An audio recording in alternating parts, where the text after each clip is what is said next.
Hola a todos, ¿cómo están? Bienvenidos a Charla de Café, esta cosa tan argentina, tan nuestra, ¿no? Para saber qué es lo que está sucediendo en el mundo. Y hoy, para aquellos que nos están escuchando, nos vamos a detenernos en las discusiones internas del Frente de Izquierda, ni en las diferencias entre las diferentes organizaciones que integran o integraron este espacio. Por supuesto que estos debates existen, tienen importancia y forman parte de la trayectoria política de nuestro invitado. Pero el propósito de esta conversación es otro, muy diferente. Queremos entender el mundo, así de simple. Queremos analizar qué transformación está atravesando el capitalismo, por qué se multiplican las guerras, qué expresa, ¿no?, la disputa entre Estados Unidos, China y Rusia, qué lugar ocupan los BRICS y cómo empieza a repercutir esta confrontación en nuestra región. Y especialmente queremos evaluar cómo está posicionada la Argentina dentro de este escenario, porque la política exterior de Javier Milei, la presión de Estados Unidos sobre Brasil, el enfrentamiento con Lula, la crisis del Mercosur y la expansión de los conflictos internacionales, claramente no podemos decir que son hechos aislados. Alguna conexión hay. Pueden ser diferentes expresiones de una reorganización mucho más profunda del poder mundial. Y para analizar este proceso nos acompaña Jorge Altamira, fundador del Partido Obrero y actualmente dirigente de Política Obrera, una de las figuras más relevantes de la izquierda marxista argentina y un protagonista de más de medio ciclo de debates políticos, luchas sociales y elaboración teórica. Así que antes de traer nuestro excelente invitado que ya está en el estudio, traemos como siempre a nuestra querida Mercedes Villanueva. ¿Cómo estás, querida? Bienvenida. Buen día. Bien, buen día. Buen día, bien, acá preparando los motores. Así es. Tema difícil, difícil no, difícil en el sentido de que para mí es como estar frente a una figura como Altamira, me resulta muy difícil. Así que espero estar a la altura de las circunstancias. Pero por supuesto, Jorge es un hombre muy preparado y también está para allanar el camino de aquellos que interesan el tema. Así que, ¿qué nos traes hoy, Mercedes, antes de traer a Jorge que ya está en el estudio esperándolos? Bueno, voy a hablar acerca de cómo está la relación con Brasil, luego de las desafortunadas declaraciones del presidente Milei en su visita a Brasil el fin de semana pasado, y también hablar un poco de la relación de lo que estuvo pasando entre Estados Unidos y Brasil, justamente coincidiendo con el día que Argentina le ganó a Inglaterra en el Mundial. Justamente ese día fue un hito para Brasil. Gran Y victoria, entonces. Si te parece, te sí, escuchamos. Vamos a traer a Jorge. Lo saludamos bien, y después nos seguís, ¿ok? Jorge, ok. querido, bienvenido. Gracias por acompañarnos hoy, ¿eh? Un verdadero placer tenerlo acá en Bueno, el canal. muchísimas gracias a ustedes. Es un gusto, además es un desafío intelectual, me atrae mucho eh, una cosa de ese tipo, porque la presentación que han hecho, algunas observaciones que capté de esa presentación, muestran que están, en mi opinión, viendo muy alto el panorama internacional. Muchísimas gracias, Jorge. Bueno, Viniendo de ustedes, realmente nos llena de orgullo, ¿ah? Así que nos pone la vara alta. Mercedes, querida, te escuchamos y después seguimos esta charla de café ahí con Jorge. bien, me pongo el cronómetro porque si no me paso. Ya me lo Ok, puse. Bueno, este, Milei efectivamente usa para él describirse, libertad maga versus socialismo del siglo XXI, burocracia supranacional y el término woke.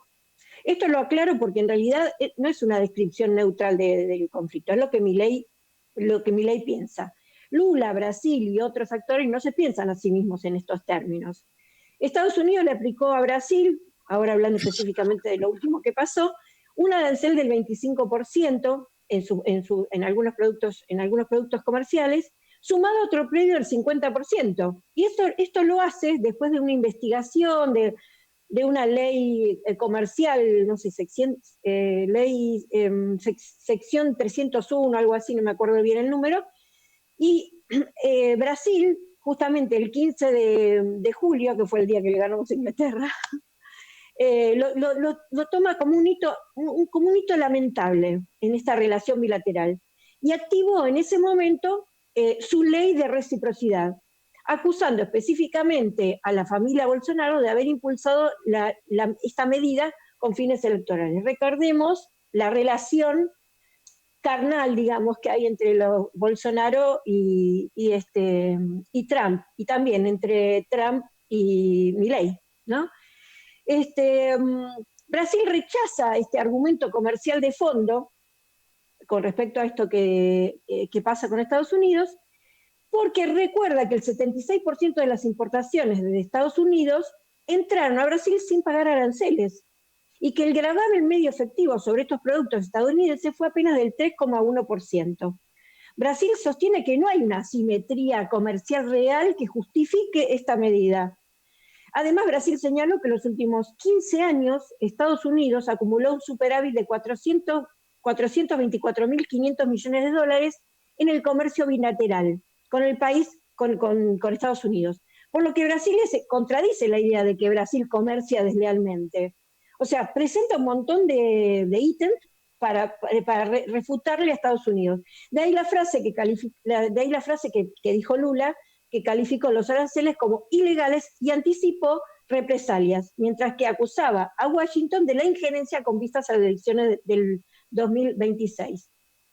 Bueno, esta ley de reciprocidad, lo digo cortito, es una ley brasileña que se aprobó en el año 2025, que le permite a Brasil adoptar medidas comerciales equivalentes a las restricciones que otros países le impongan. Y muchos analistas en el campo del componente político pesa más este argumento comercial. Muchos analistas dicen esto. En el vocabulario de Milei, Brasil bajo la lupa encajaría del lado de lo que él llama el socialismo del siglo XXI, uno de los blancos específicos del discurso de Milei, ¿no? Funciona como un instrumento de defensa comercial que habilita contramedidas o represalias equivalentes a estos aranceles. En la práctica, esto de la represalia no es una respuesta automática. Antes de aplicar estas medidas recíprocas, las autoridades deben evaluar el impacto de la tarifa, identificar los sectores más afectados y demás. Además, Brasil combinó esta herramienta con una estrategia que llevó ante la Organización Mundial de Comercio. Y además lanza un paquete de rescate financiero con un fondo de 3.600 millones de dólares para sostener a las empresas afectadas por estos aranceles. Bien, o sea, Milei, volviendo al tema de Milei, no solo evitó criticar los aranceles de Estados Unidos a Brasil, sino que los respaldó activamente. Y el tema derivó después en una crisis diplomática directa con Brasil. Cuando Estados Unidos le impuso este 25%, inclusive Milei celebró la medida en redes sociales, como es su costumbre, tuitear, retuitear y todas las cosas que hace este presidente que tenemos, y retuiteó específicamente un mensaje de Marcos Rubio que había justificado este arancel, ¿no? Y calificó, como si él fuera, el gran economista, las políticas económicas de Lula como malas para los estadounidenses y malas para los brasileños, responsabilizando al gobierno brasileño de no haber alcanzado un entendimiento comercial con Estados Unidos. Es decir, no se bajó los pantalones. Eso es lo que quiso decir, hablando así diplomáticamente como soy yo, tal de diplomática. Por supuesto, Milei siempre del lado de la Casa Blanca, ¿no? Nunca de la neutralidad. Todo esto se vino amasando, digamos, este problema, y se profundizó este fin de semana cuando Milei va a apoyar la campaña electoral de Fabio Bolsonaro, siempre le digo Flavio, no sé por qué, Fabio Bolsonaro, donde Milei llama ladrón, presidiario, calificó al juez, el juez supremo del Tribunal Federal, Alexander de Moraes, que le había prohibido visitar a Bolsonaro padre, de basura calva. Bueno, nada, se quejó, yo quise ir a ver a mi amigo y no me dejaron. Bueno, siempre estas cuestiones tan poco profesionales de parte de Milei en relación a las relaciones con otros países. Esto ya lo hizo en España también con la mujer Claro. del presidente, o sea, siempre estos dichos. Bueno, la Cancillería brasileña respondió rápidamente y llamó al embajador a consulta, ¿no? Esto trajo un efecto colateral, eh, eh, no sé si inesperado, pero que le resultó beneficioso a Brasil, porque China, a partir de esto, Xi Jinping lo llama por teléfono personalmente a Lula, afirmando que Pekín apoya a Brasil en la defensa de su soberanía y rechaza las interferencias externas. Así que, Muy bien. bueno, Mu- hasta ahí. muchas gracias, Mercedes. No quiero traer a Jorge todavía para la actualidad de Brasil porque hay algo, una perlita para comentar, Jorge lo debe saber, que es muy probable que gane Lula, muy probable. Yo tengo como brasileña esa corazonada porque hay mucho lío en la familia Bolsonaro. Hay una disputa entre la mujer, su hijo, Michelle y Flavio Bolsonaro, porque claro, uno pierde de vista que el hijo de Michelle no es el El hermano. hijo. Claro, o sea, hay una división de poderes ahí, ¿no? Entre Michelle esta interna, yo creo que va a frenar bastante a Bolsonaro. Pero, Jorge, antes de traerlo a la actualidad, el tema de Brasil, yo quiero llevarlo un poquito más atrás, ¿no? Porque durante mucho tiempo, durante varias décadas, si se quiere, especialmente después de la disolución de la Unión Soviética, Estados Unidos apareció como la potencia indiscutida en el sistema internacional, ¿no? Y este predominio hoy claramente enfrenta dificultades porque China amplia su peso económico y tecnológico, Rusia está desafiando el orden de seguridad europeo, los BRICS incorporan nuevos países y aparecen mecanismos comerciales y financieros que buscan reducir la dependencia del dólar y al mismo tiempo las principales potencias recurren cada vez más a sanciones, aranceles, bloqueos, endeudamiento y presión militar. Desde una perspectiva marxista, ¿cómo usted caracteriza este tiempo, ¿no? Porque qué momento histórico estamos atravesando. Estamos ante una transición desde la hegemonía estadounidense hacia un gran orden multipolar o frente a una crisis general de capitalismo que no necesariamente conduce a un equilibrio más estable. Bueno, Ivonne, hay dos aspectos en la situación política internacional que yo siempre los separo, después los unifico. Hay un aspecto que es el aspecto geopolítico, que es una lucha internacional por mercados, por influencia, y eso se manifiesta por ejemplo, en el intento, fíjese, yo voy a cambiar los términos, de la Unión Europea de anexar a Ucrania, de hacer que Ucrania se transforme en un país de la Unión Europea con todos los compromisos económicos y militares que eso significa. Un caso similar hubo en algún momento con Cuba, cuando la Unión Soviética instaló misiles en la isla y provocó la crisis de los misiles del año 1900, creo que en el año 1968. Lo que dijo Kennedy es que no podía permitir que a 90 millas de Estados Unidos estuviera instalada una potencia antagónica a Estados Unidos. Lo que dice Rusia es que no puede permitir que en Ucrania se instale una potencia antagónica a Rusia, y entonces hay el desarrollo de toda una geopolítica mundial. Ahora, Estados Unidos ocupa un lugar absolutamente extraordinario en toda esta historia, porque el equilibrio interior de los Estados Unidos está atado al está atado a la influencia y a la dominación mundial de parte de Estados Unidos. Es decir, hay una conexión entre el desarrollo interno de Estados Unidos y el desarrollo internacional, porque gracias a esa posición internacional, en Estados Unidos se alcanzó un equilibrio político, un equilibrio económico, un desarrollo, etc. Con esta pérdida de hegemonía internacional, está comprometido Estados Unidos en el interior del país. Entonces aquí pasamos a un fenómeno que no es geopolítico y que creo que es el corazón del problema. Hay dos fenómenos en la historia de la humanidad, especialmente en la historia del capitalismo, que tienen algo en común: las guerras y las revoluciones. Las guerras y las revoluciones son la expresión de que las contradicciones del sistema no se han podido contener en el marco pacífico, organizado, etc., y se ha producido un estallido de esas contradicciones. La guerra actual no es simplemente un fenómeno geopolítico, es un problema del capital frente al hecho de que no puede continuar en el estado en que se encuentra, y esto afecta particularmente a Estados Unidos, pero es común a todos los países.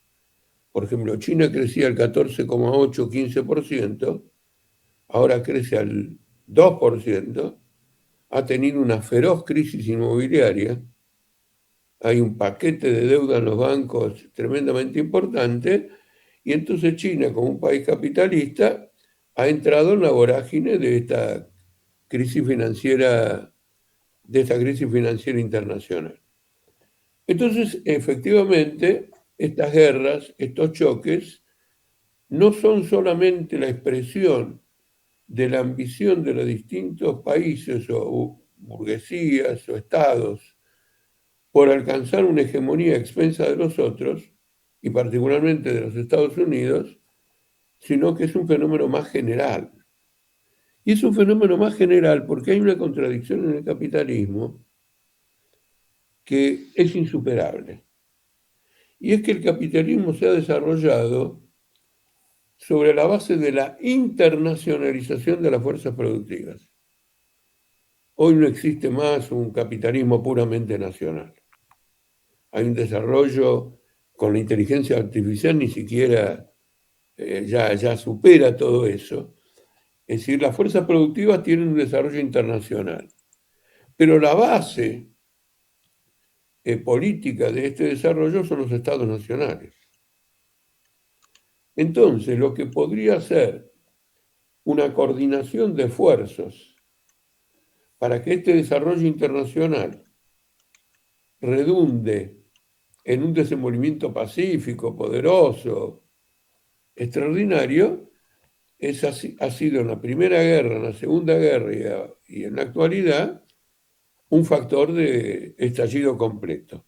El capitalismo no puede resolver esta contradicción, porque los estados nacionales son el producto de una etapa histórica anterior en el que cumplieron una función extraordinaria porque permitieron crear la base del capitalismo moderno. Ahora, con la internacionalización de las fuerzas productivas, se han agotado, como ocurre todo en la historia, y como también ocurre con las personas. Lo que vale en una ocasión y florece y se desarrolla en un momento de agotamiento y se establece una contradicción. El que lo advierte tiene una preferencia, pero esta contradicción es insuperable bajo el capitalismo. Y usted tiene en este momento no un conjunto de guerras, sino una única guerra, en que es la guerra de Estados Unidos contra el resto del mundo, indudablemente, que es un fenómeno extraordinario. Entonces, el tema de Brasil importa en este contexto, porque en realidad lo que pretende Trump con Brasil es ejercer un tutelaje, probablemente no de la misma envergadura que el que tiene en ese momento en Venezuela, donde controla todas las funciones económicas del país, pero sí un sometimiento, es decir, tener un régimen político a favor del imperialismo norteamericano. Y en el excelentísimo informe que dio Mercedes, que apuntó casi todos los temas, hay uno que no solo está omitido aquí, sino que en general está omitido y que es fundamental y que tiene que ver con la calificación de las organizaciones de narcotráfico, los carteles de narcotráfico en Brasil, como organizaciones terroristas. Eso significa que Estados Unidos asume la responsabilidad o se adjudica la responsabilidad de combatir con sus propias Fuerzas Armadas a esas organizaciones, y no como ocurría hasta ahora, que cuando había delincuentes en un país, el que lo combatía era el Estado Nacional de ese país. Es la excusa para la injerencia, es la excusa para la injerencia en otro país, es porque lo está usando Hay características extraordinarias, porque aunque nadie lo señaló en su momento, yo lo señalé muy agudamente y por eso voy a insistir en esto. El año pasado hubo una represión militar a las favelas de Río de Janeiro, absolutamente extraordinaria, con el argumento de los narcotraficantes, etc. Pero ¿qué característica tuvo?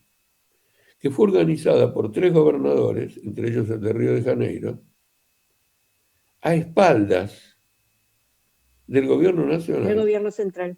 del gobierno central y, según algunos, de las propias Fuerzas Armadas de Brasil. Porque era una organización de milicias o de la policía estadual, como se dice en portugués, de la policía. Entonces, ya al interior de Brasil hay una corriente política significativa que apoya esta injerencia de los Estados Unidos. Luego hay un problema comercial muy importante que tiene que ver con esto. El Superior Tribunal de Justicia de Brasil había ejercido un control sobre X y le había puesto una serie de límites, y Trump empezó un ataque fenomenal porque para el gobierno no para el gobierno, para la justicia brasileña, X era ejercía algunas actividades que iban contra la ley. Por eso las sanciones van contra Lula, o contra Brasil, mejor dicho, y también contra el presidente, que ahora ya no es más el presidente, pero contra este juez, Alexandre de Moraes. Pero ahora se añade otra cosa. El Estado brasileño le entregó al Banco Central de Brasil la tarea de organizar una billetera virtual que no tuviera costo para los individuos que hacen transacciones en billeteras virtuales. Y esto desplazó de Brasil a Mastercard y a Visa. En una reunión en la Casa Blanca, Trump le dijo a Lula: eso no puede ser. Visa y Mastercard tienen que tener su posibilidad de competencia, y naturalmente esta billetera virtual que se llama Pix tiene un éxito tremendamente popular. Creo que yo estuve 1 o 2 veces en Brasil en ese periodo por charlas que tuve que dar y todo lo demás. Eso no solo es popular, sino que es del Estado. Y esto es lo que no entiende desde la idiosincrasia y la visión brasileña. Acá tenemos algo parecido, pero privado, ¿no? De mercado pago. Jorge, perdón interrumpirle antes de entrar en este tema. Por lo que usted dijo en principio, entonces el ascenso de China y de los BRICS representa una alternativa al imperialismo. No es más que una nueva configuración, ¿no?, de la competencia entre estados capitalistas. pero en base a lo que nosotros podemos, o sea, el ascenso de China, para que quede claro, y de los BRICS no representa, digamos, una alternativa al imperialismo, sino que no es más que una nueva configuración de la competencia entre estados capitalistas. Pero con, Pero, pero con una implicancia. sí. Hay una implicancia ahí. Es decir, yo no creo, ahora se lo voy a exponer, en este asunto de la multipolaridad, porque el tránsito Sí. que podría ocurrir hipotéticamente es incompatible con este, con la prosecución del imperialismo estadounidense. Y un hecho de estas características para el capitalismo y para la burguesía es una catástrofe mundial, y por lo tanto el tránsito implica una guerra. Claro. Y este es el problema. Sí, sí, sí. Ese es lo que se supone Rusia está tratando de evitar. Y lo que surge de una guerra, lo que va a surgir después de una guerra es imprevisible porque China no aparece como rival en esta situación de la manera que apareció Estados Unidos frente a Inglaterra y Alemania en la Segunda Guerra Mundial.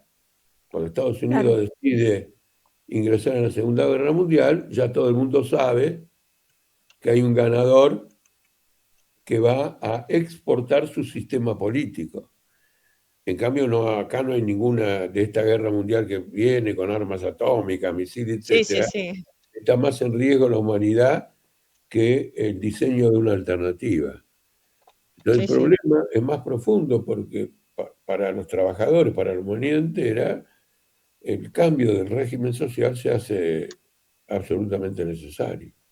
Y ahí era lo que yo tenía preparado para la segunda pregunta, que es donde realmente uno puede observar cómo la inteligencia artificial, la robotización, la tecnología, ¿no? En base a esto, a lo que podemos observar, creo que uno puede afirmar que la tecnología está reduciendo al mínimo el trabajo humano. ¿Cómo eso afecta al marxismo clásico y a sus teorías de la plusvalía laboral? Porque el trabajo humano va a perder relevancia y el ser humano va a pasar a ser un elemento sobrante y prescindible, al menos es lo que nos está demostrando hasta ahora. ¿Usted qué opina de esto? Como problema, quiero decir, a ver, como tema teórico, dejemos ya el problema del desarrollo de este tema. Como tema teórico, el marxismo debuta con este planteo.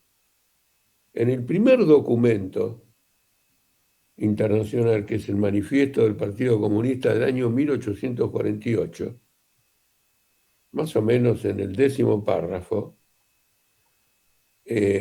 Marx plantea que las tendencias del capitalismo van a llevar a un desempleo general y a una subversión de la realidad del capitalismo.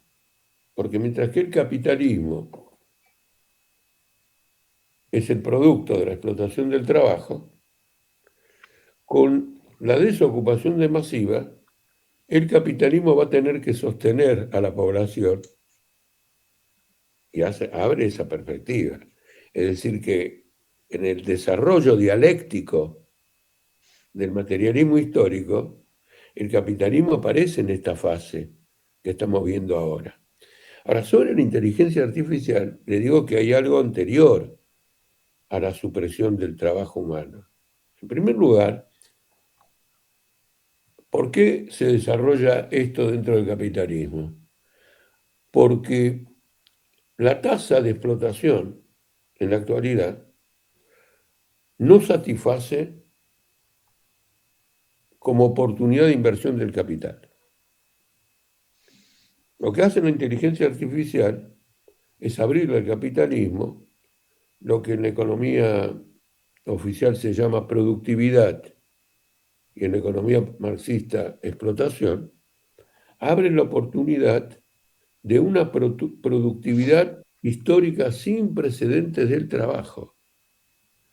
Porque sin el trabajo y el intercambio de información de unos por otros, no lleva a nada. Es un valor agregado que se traslada circula por la economía mundial sin producir ningún beneficio. Eso no va, es decir, la explotación de un robot no crea valor,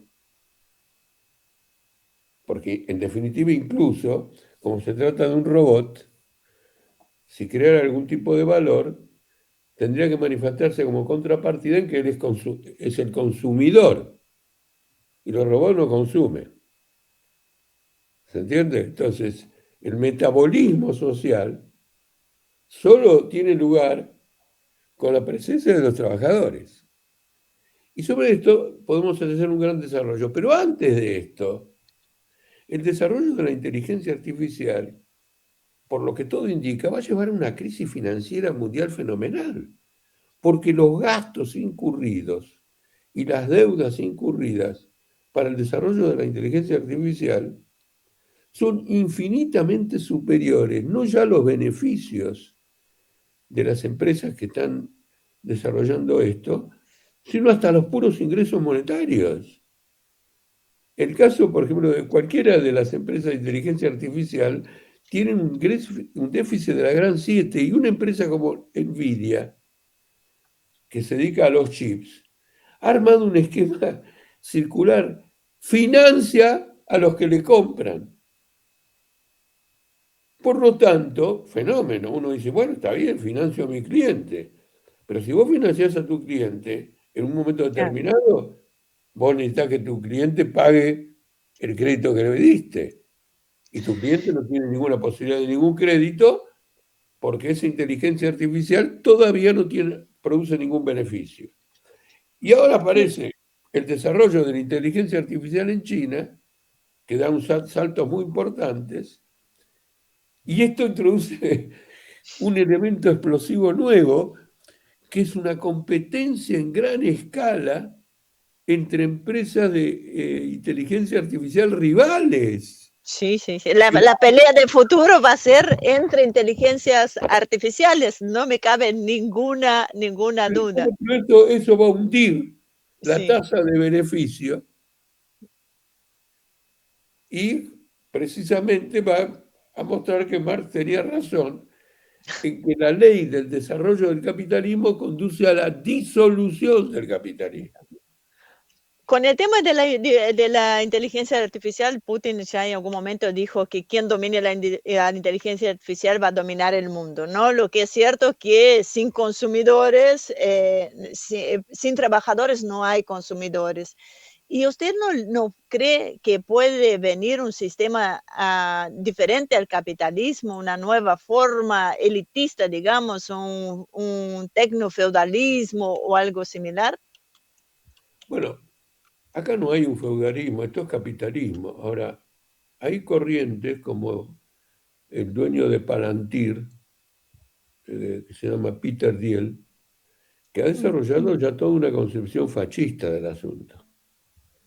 Es decir, viendo todas las contradicciones de la inteligencia artificial, él ya ha escrito sobre esto, ha diseñado un esquema en el cual la humanidad entra en una fase de esclavitud y la vida social es enteramente organizada por la inteligencia artificial.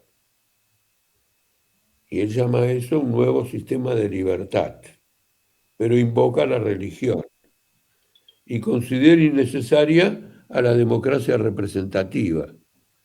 Y es el amigo número 1 de Milei. ¿No es cierto? Entonces lo que acaba de ocurrir con este tipo de empresas es que gente como Milei o puede ser también Trump, etcétera, los contraten para organizar el aparato del Estado, incluido el espionaje, la vigilancia individual, etcétera. Claro. Y esta tendencia al totalitarismo usted la ve en Estados Unidos muy claramente. Ya todos los partidos y todas las corrientes están hablando de la autocracia en lo que era, se suponía hasta hace poco, la única verdadera democracia que había en el mundo, ¿no es cierto? Entonces usted tiene, mire, las contradicciones que se plantean en este desarrollo son tantas y de tal explosividad que plantearse el problema de qué va a pasar cuando toda la inteligencia artificial eventualmente elimine la fuerza de trabajo, es por ahora una aventura. Y yo en lo personal imagino grandes desarrollos humanos con la inteligencia artificial que lejos de destruir trabajo, lo va a desarrollar. Sí, sí, Eh, sí, sí. un abaratamiento extraordinario, una productividad extraordinaria, en definitiva va a abrir la posibilidad de que un cambio social, ¿no es cierto?, establezca una igualdad económica, social, entre las personas, que nunca antes la humanidad había visto a este nivel. Pero eso es lo que me queda la duda. Perdón, Mercedes, y ya te dejo. Entonces, un Estado moderno, yo creo que no puede funcionar sin sin la tecnología de estas empresas, porque los estados hoy dependen de estas corporaciones si no tienen tecnologías propias. Porque imagínense que todo funciona bajo Windows, no funcionaría los estados. ¿Cómo quedamos en este? No, está muy agudo, Ivonne, está muy agudo lo que está diciendo, porque a todo lo que yo presenté se agrega la disolución del propio Estado, ¿no?, en Claro, manos de este o el otro, pero esto ya es una incompatibilidad entera que va a desatar rebeliones de todo carácter, porque en definitiva ese mismo Estado está siendo socavado por una guerra internacional claro, y por una crisis económica, porque esta contradicción que yo le señalé, la contradicción entre el desarrollo internacional sin precedentes de las fuerzas productivas y la base organizada del sistema, que son estados rivales entre ellos, donde los claro, que dominan un estado tienen intereses antagónicos o contradictorios con los que dominan el otro estado.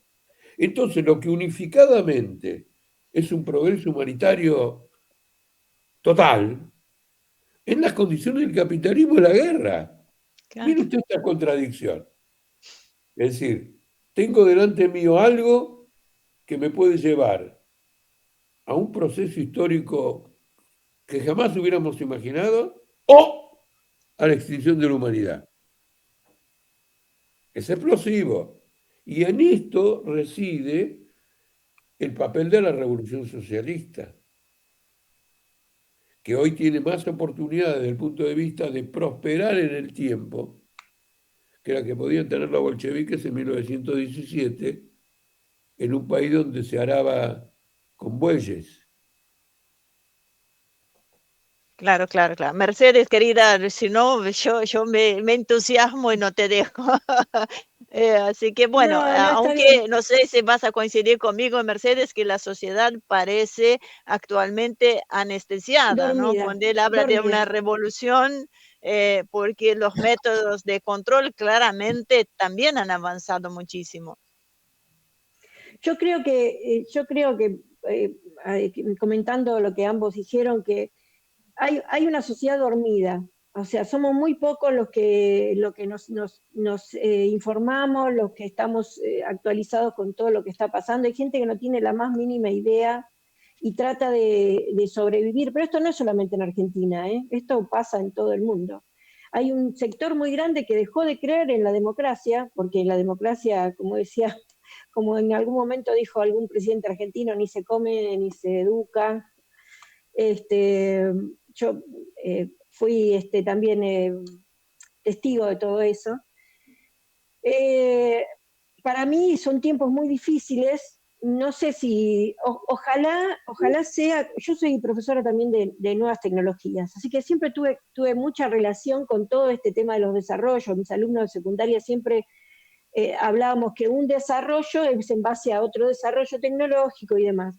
Y yo les comentaba que cuando comenzó el boom, cuando empezó Internet para todo el mundo, porque esto empieza solamente primero entre universidades, después entre estados, eh, se decía que Internet iba a ser la gran revolución para la democratización de los contenidos.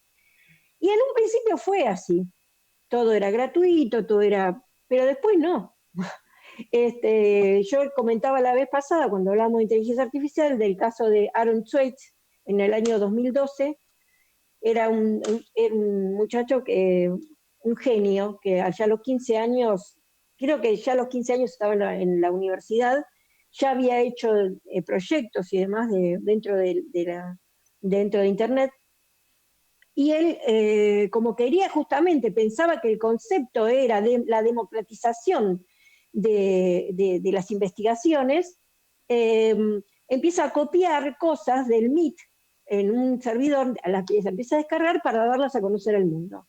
Bueno, las leyes en Estados Unidos son terribles, lo enganchan, lo llevan preso y le daban 35 años, porque él se compara con las leyes terroristas, 35 años de cárcel. Bueno, este muchacho termina suicidándose con 27 años. Entonces yo digo, yo siempre me mantuve en esa línea de, bueno, el entusiasmo por la tecnología y demás, y hago una comparación con lo que pasa ahora con la inteligencia artificial. Estamos todos muy entusiasmados con la inteligencia artificial, pero también todo esto que usted, Jorge, dijo, son unos peligros muy, muy grandes, y en definitiva, el hombre es por naturaleza, no sé si decir malo, no sé cómo decirlo, pero digamos, no todos tienen los mismos valores morales como para sostener esto. Hace unos años atrás, India, que estaba también muy adelantada en un montón de cosas sobre inteligencia artificial, detuvo un montón de cosas para no dejar que sus trabajadores, no dejar a mucha gente sin trabajo. No me acuerdo bien cómo fue el caso, sé específicamente que lo dijeron. Ahora, esta gente de Silicon Valley, que ahora Peter Thiel está con todo esto, no le interesa. Está en la línea del transhumanismo. Si los hombres están o no están, para él no le interesa. No sé específicamente cómo o sea, lo toma, ellos organizan las empresas como si fuera una religión, seguir todos esos caminos. Así que yo me pregunto, si una solución es lo que ellos dicen, que tomar y darle a la gente un salario universal. Yo no lo veo, pero bueno, si ustedes piensan que el salario universal puede ser una salida, esa sería una pregunta. Y la otra pregunta es, ¿qué piensa del accionar de China en relación a lo que siempre se muestra tan diplomático? Son dignos hijos de los ingleses. Siempre están atrás, pero dos cosas. No, Perdón el que me tema extendí. ¿cómo dijo usted? El salario básico, El salario básico universal. No el sé, salario es Elon casi Musk lo dijo. esto que yo le comenté en el manifiesto del año 1848. Marx no recomendaba ningún salario básico ni nada, Nada. pero decía que el capitalismo va a llegar a un desarrollo Mm, en el cual la desocupación se iba a transformar en una característica dominante y que por sí, lo tanto se producía una inversión completa de la relación histórica bajo el capitalismo, que siendo un sistema que depende de la explotación de los trabajadores, se va a convertir en un sistema que tiene que atender a los trabajadores. claro. Entonces, el propio capitalismo no tiene más ningún sentido. Los capitalistas van a estar haciendo cosas para después dedicar las cosas a los que no tienen trabajo. Este concepto tiene tantas contradicciones entre ellas que marca lo que yo a veces digo, y Marx lo decía con la misma terminología, la disolución, pero que es un proceso de unas contradicciones muy fuertes en las que la intervención humana lleva en esa dirección. Yo no me quiero meter sobre la inteligencia artificial misma, porque muchas veces consultando la inteligencia artificial me da respuestas en que me dice que la cosa está controvertida. Entonces, y en otras dicen, no sabemos bien. Con lo cual, uno no debe perder el juicio cuando busca el juicio en la información que brinda, digamos, la inteligencia artificial. Ese tema no lo he querido desarrollar porque ya tiene que ver más que nada con un desenvolvimiento de otras características. Lo que sí les digo es que esto hoy es una amenaza financiera de la Gran Siete. Todas estas empresas están formalmente quebradas. Todas. Le voy a dar un caso concreto. SpaceX, que no es de inteligencia artificial, es robótica, ¿no es cierto? Y es para, ¿cómo se llama? No misiles, de cohetería, ¿no es cierto? Para mandar gente a la luna, aquí, allá y todo lo demás. Salió a la bolsa con un aumento fenomenal, ahora está debajo de la cotización original, porque los gastos que implican son enormes y se han endeudado de una forma absolutamente escandalosa. Toda la bolsa de Nueva York está dominada por 7 empresas. ¿Qué quiero decir con esto? Que cuando ustedes ven leer, la bolsa subió el 2%, quiere decir que esas 7 empresas, probablemente no, 2%, esas empresas son las responsables de eso. Las demás van a la rastra. Y hay índices que especulan sobre una bolsa dominada por 7 empresas. Y esos índices sirven para la especulación financiera. Esto es un edificio, un castillo de naipes. No, es una cosa enorme de naipes. Entonces, porque no se sustenta en algo físico, porque no se sustenta en algo físico, porque no hay producción atrás. Claro, entonces como no ganan nada todavía en términos de beneficios efectivos, pero no solo eso, tampoco tienen ingresos superiores a los gastos y por lo tanto tienen que estar refinanciando las deudas. No pueden pagar nada. Ustedes están frente a una crisis financiera que todavía está muy lejos de la hipótesis de que un día no quede ningún obrero por la inteligencia artificial.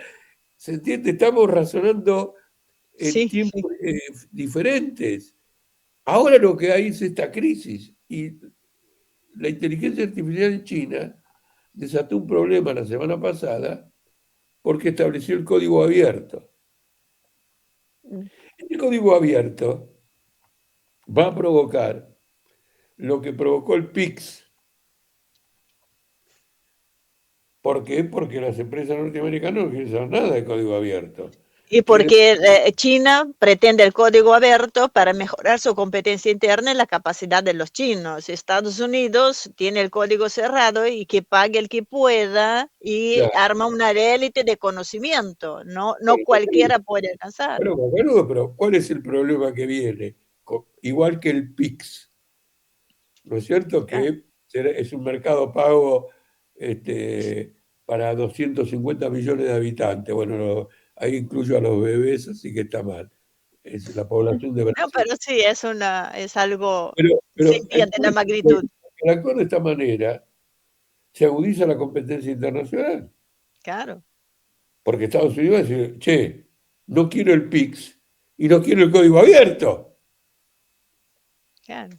Entonces, es que se lo va a comer crudo a Occidente, pues con sus privatizaciones pero y todo eso.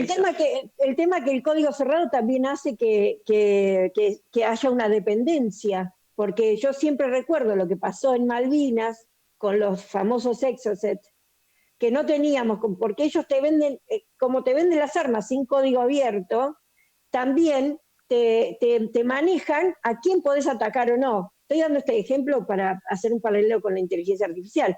Ellos las versiones de inteligencia artificial no te las venden totalmente. Llega un momento en que, como el código es cerrado, vos tenés que usar sus propios servidores, seguir con sus propios programas, y siempre te están manejando y teniendo tus propios datos, porque vos tenés que dar los datos para poder correr dentro de sus... competidor dice, vamos a Claro, hacer código abierto. sí, El competidor dice eso. Entonces viene una guerra, porque la magnitud de lo que tenemos acá es enorme. Por lo tanto, cuando queremos anticiparnos al efecto de la inteligencia artificial en la organización social futura, donde la productividad es tan alta que no se necesitan, no sé, tantos trabajadores, nos estamos anticipando. Porque al final Claro. de cuentas, si la productividad aumenta mucho, en un régimen socialista trabajamos 3 horas al día y dedicamos el resto del tiempo a otro tipo de desarrollo que hoy nadie imagina porque estamos fetichizados en este esquema social. No se nos ocurre lo que es la libertad. Exactamente, No exactamente. Jorge, imaginamos lo que es la libertad. qué bueno que se está dando esta charla. Sé que usted está atravesando un estado gripal, esperamos que se resuelva. Me parece que lo voy a tener que comprometer, Mercedes, lo vamos a tener que comprometer muy sí, pronto, porque me quedaron muchas cosas en el tintero. Le comento que China acaba de crear el WICO, ¿no? Donde un total de 29 países firmaron un acuerdo para establecer la Organización Mundial de Cooperación en Inteligencia Artificial. WICO son las siglas en inglés, ¿no? Y con eso quiere generar una infraestructura china que controle la inteligencia artificial. Es tremendo. Este tema da para muchísimo, Jorge. Me gustaría cerrando, pero no puedo dejarlo ir sin hacer esta pregunta, ¿no? Que están esperando todos, por lo menos en esta parte que nos toca. Después con ustedes me gustaría traerlo para seguir hablando de la inteligencia artificial, para seguir hablando de Ucrania, para seguir hablando un poco del mundo, ¿no? Pero ahora, cómo está nuestro país, ¿no? ¿Cuál sería la estrategia de uno mira la estrategia de la izquierda y la cuestión del poder, ¿no? Si la Argentina hoy está atravesada por una crisis internacional, una subordinación financiera, una reorganización interna del Estado, la respuesta política no debería, por lo menos desde mi punto de vista, limitarse a esperar las próximas elecciones. Pero al mismo tiempo, la clase trabajadora se encuentra fragmentada, ¿no? Dividida. Las direcciones sindicales contienen los conflictos y la izquierda mantiene una presencia política y electoral, pero todavía no logra constituirse como una alternativa de poder. Entonces, frente a este escenario, Jorge, ¿cuál debería ser la estrategia de una izquierda revolucionaria, como usted mencionó antes? Y no hablo no solo como una formulación histórica general, sino en términos concretos, ¿no?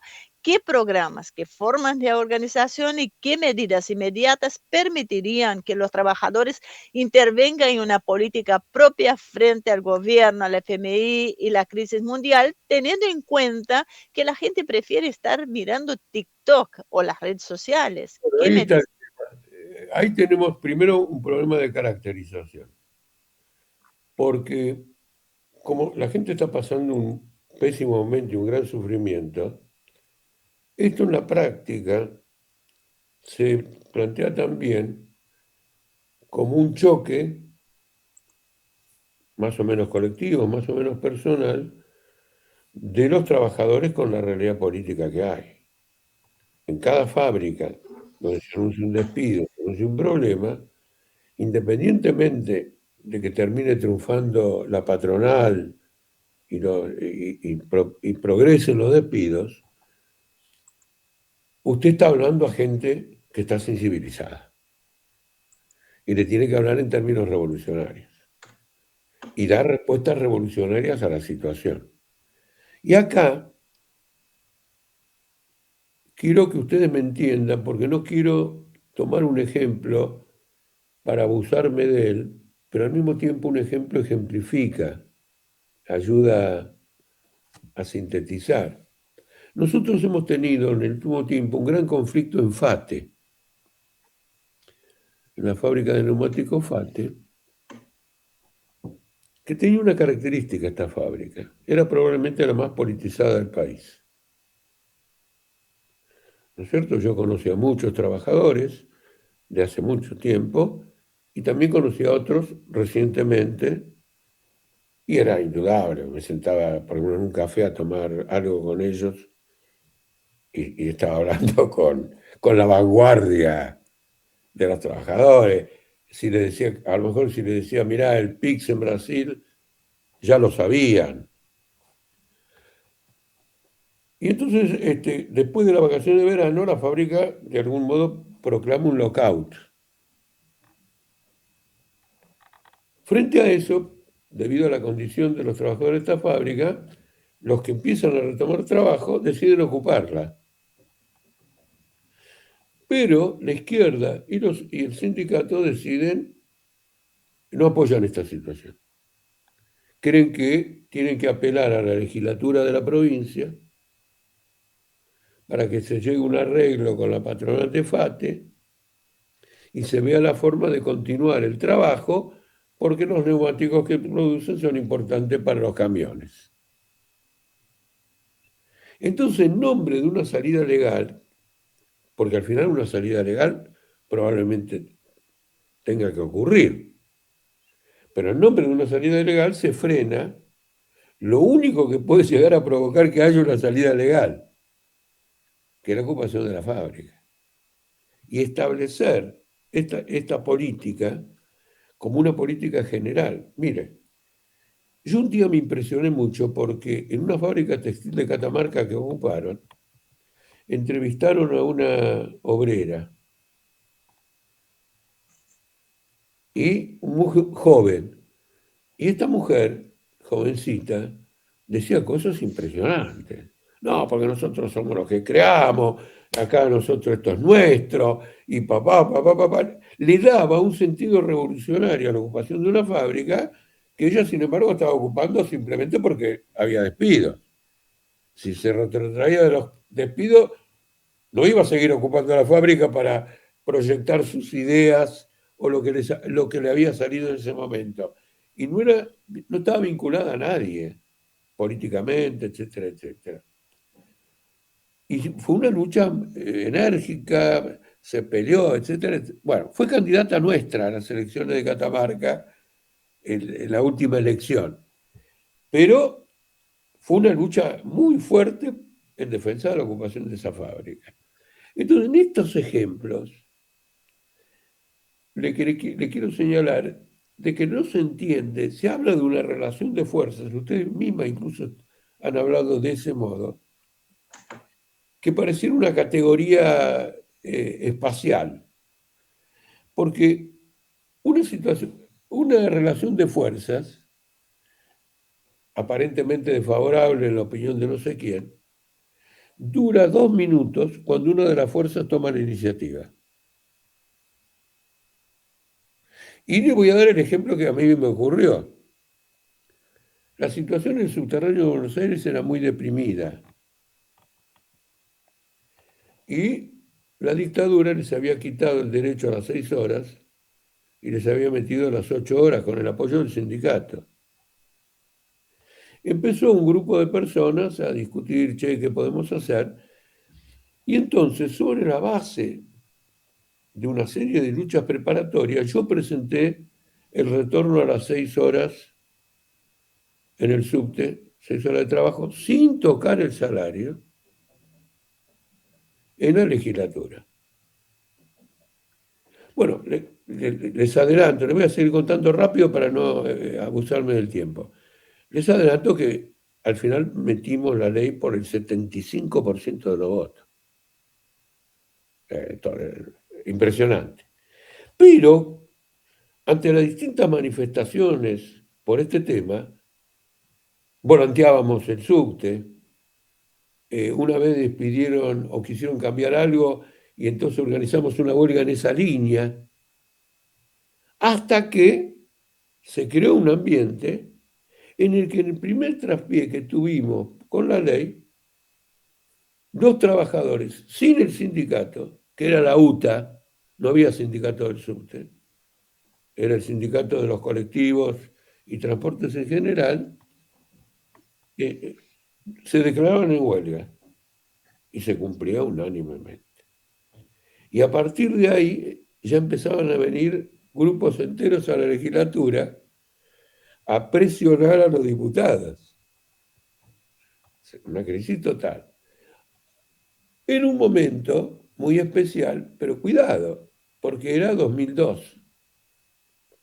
Y uno dice, bueno, pero había una crisis tremenda en 2002, pero no era lo contrario de lo que ustedes describen ahora, como que la gente en el 2002 había una depresión general anímica, porque se había producido una devaluación enorme, etc. Entonces, la izquierda está desfasada de la situación política general, porque con este caso me demuestra una vez más que no quieren sacrificar sus posibilidades electorales a una lucha que no advierten si la pueden ganar o no. Y cuando uno empieza a colocar bueno, si no gano, no, es decir, empieza a tener una actitud conservadora, la transmite. Entonces, en una fábrica con una dirección de izquierda, la derrota ha sido completa. No ha salido ninguna ley, no ha salido nada, etcétera, y se ha cerrado la fábrica. Así que la situación es muy grave. Le doy este ejemplo para mostrar que la perspectiva de la lucha de que la fábrica hay que ocuparlas, de rodearlas con fuerza, de jugarse, de arriesgar a que te repriman. Por ejemplo, en un acto, un dirigente del sindicato dijo, no vamos a ocupar la fábrica porque nos van a reprimir. Y lo decía mientras había columnas enteras de gente manifestando en Bolivia, en esa crisis que había y que no les importaba la represión o no. Para simplificar, hay una adaptación internacional de la izquierda a esta crisis capitalista. Y hay una racionalización. Esto tiene una salida, esa salida se puede hacer, por ejemplo, si electoralmente planteamos que las tarifas de transporte disminuyan, que los alquileres bajen, después aplicamos los alquileres. Hay una adaptación que es internacional y se manifiesta en el tema de la guerra.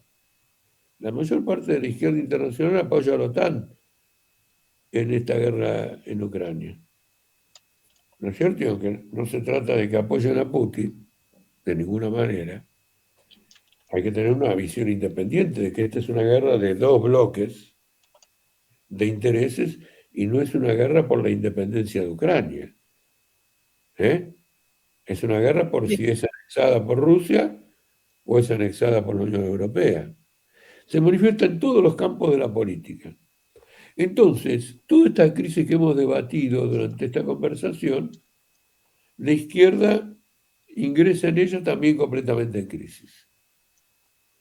Lo que cabe, y en una crisis que es interesante porque muchos candidatos solitarios han llegado a ganar elecciones por el desprecio que la población tiene por los tradicionales. Y entonces, por ejemplo, el peruano Castillo ganó la elección.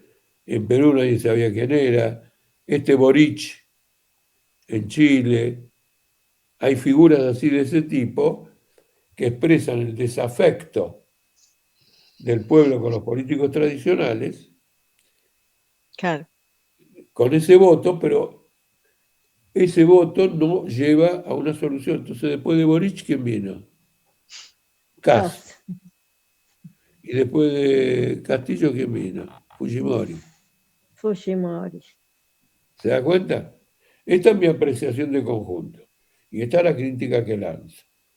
Como hay una expectativa de que la izquierda de la Argentina saque más votos que en el pasado, y algunos sospechan que hasta podría entrar en el balotaje, nosotros ya hemos indicado que si quieren ser una izquierda al servicio de un cambio real, ya hemos indicado un programa. ¿Me entiende? Que está en contra con el programa con el que están actuando en estas elecciones. Claro, es un tema la izquierda porque además se encuentra con una sociedad que ha cambiado, ¿no? Una sociedad que ha sido vaciada de valores, que ha sido vaciada en todo el sentido y que ha sido estupidizada. Eso lo vamos a seguir abordando en nuestro próximo encuentro, Jorge, de la misma manera Ucrania. A mí me parece que no es, ahí hay una pelea más grande que la simple anexión a Rusia o la Unión Europea. Pero Jorge, eso lo vamos a dejar para nuestro próximo encuentro. Espero que realmente se mejore, que se recupere. Vienen los tiempos lindos, aunque está nublado hoy en la Argentina y está bastante fresco, pero ya se nos viene buen tiempo. Así que a mal tiempo, buena cara. Jorge, muchas gracias. Espero que venga el buen tiempo porque la opinión de ustedes de que a mí se me va a ir este resfrío, la veo con profundo escepticismo porque ya entré en la 6ª semana. No, pero ya se le va a ir, ya se le va a ir. Tiene, Es no, que el clima de tiene que Buenos tomar cosas Aires. naturales. Pero ustedes Tiene que podrían tomar hacer, cosas naturales. no, pero ustedes podrían hacer un comentario irónico sobre mí. Hoy hemos entrevistado a un revolucionario que cree que la revolución es posible, pero no la superación del resfrío que tiene. No, no, Está bien. yo creo que por eso sobreviven los argentinos, porque estamos expuestos a las inclemencias del tiempo y a las inclemencias políticas también, porque esta es una gran diferencia entre Argentina y Brasil, yo siempre digo, ¿no? Acá Argentina para mí es un fenómeno y hay muchísimas cosas más buenas que malas, así que algún día profundizamos en eso, que siquiera los argentinos lo valoran tanto. Jorge, espero que esté bien, necesitamos este pensamiento, esta transmisión, necesitamos que la izquierda entienda definitivamente el lugar que debería ocupar en este nuevo mundo y sigamos acá, dando pelea. Así que muchísimas gracias de todo corazón, Mercedes querida, una compañeraza, muchísimas gracias Gracias. por tu aporte también, espectacular. Y cuanto a todos ustedes, cuídense mucho, piensen, no larguen así la opinión sin pensar. Evalúen el contenido, si es necesario, como están acostumbrados a todo rápido, si es necesario, mire 2 veces, ponga más tranquilo el programa y piensen. Están abiertos, discutan con nosotros ahí en los comentarios. Acá estamos para dar el debate con altura, con respeto, con lo que debe ser la sociedad. Muchas gracias. Cuídense mucho. Se los quiere por acá. Hasta prontito. Muchísimas gracias a las dos y que tengan un buen día.